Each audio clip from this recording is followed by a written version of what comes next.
أعوذ بالله من الشيطان الرجيم. بسم الله الرحمن الرحيم.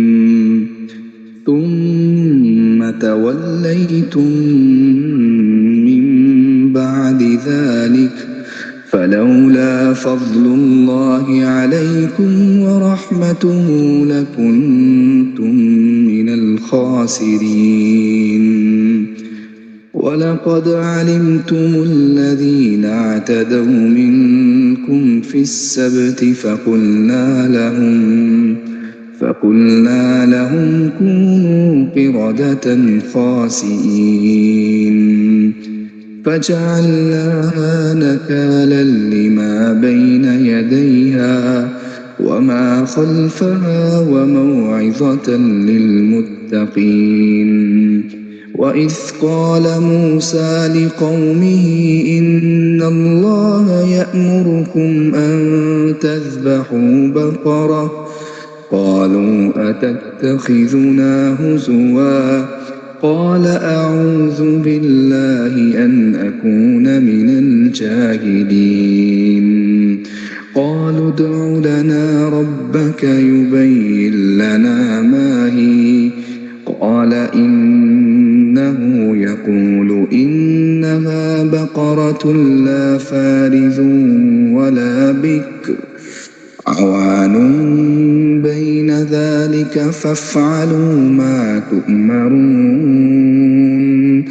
قالوا ادع لنا ربك يبين لنا ما لونها قال إنه يقول إنها بقرة صفراء فاقع لونها تسر الناظرين. قالوا ادع لنا ربك يبين لنا ما هي إن البقرة شابه علينا وإنا إن شاء الله لمهتدون. قال إنه يقول إنها بقرة لا ذلول تثير الأرض ولا تسقي الحرث مسلمة لا شية فيها. قالوا الآن جئت بالحق فذبحوها وما كادوا يفعلون. وإذ قتلتم نفسا فادارأتم فيها والله مخرج ما كنتم تكتمون. فقلنا اضربوه ببعضها كذلك يحيي الله الموتى ويريكم آياته لعلكم تعقلون. أعوذ بالله من الشيطان الرجيم. بسم الله الرحمن الرحيم. قالوا سبحانك لا علم لنا إلا ما علمتنا إنك أنت العليم الحكيم. أعوذ بالله من الشيطان الرجيم. بسم الله الرحمن الرحيم.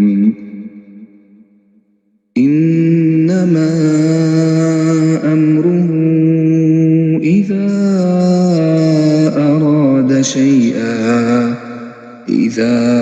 أراد شيئا أن يقول له كن فيكون. فسبحان الذي بيده ملكوت كل شيء وإليه ترجعون.